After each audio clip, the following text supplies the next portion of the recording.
Picha yetu nzuri inaanza katika mwaka 2050, mwaka wa kufikirika.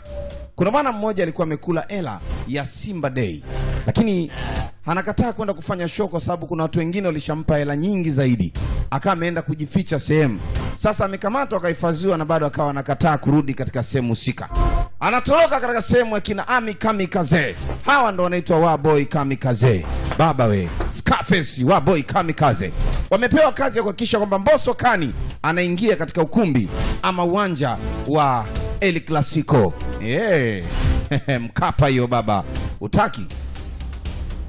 Sasa Mwamba akawa anatafuta namna kwa sababu pesa alishakula, lakini Yanga alikuwa ameshampa hela nyingi zaidi.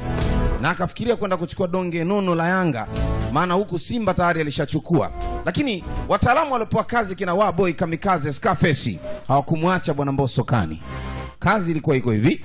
Sasa alianza shuruba mashuruti ya mambio za kuhakikisha kwamba anatoroka katika mikono ya kina Waboy. Ukumbuke ni vita vya pili vya dunia tayari vilishapiganwa.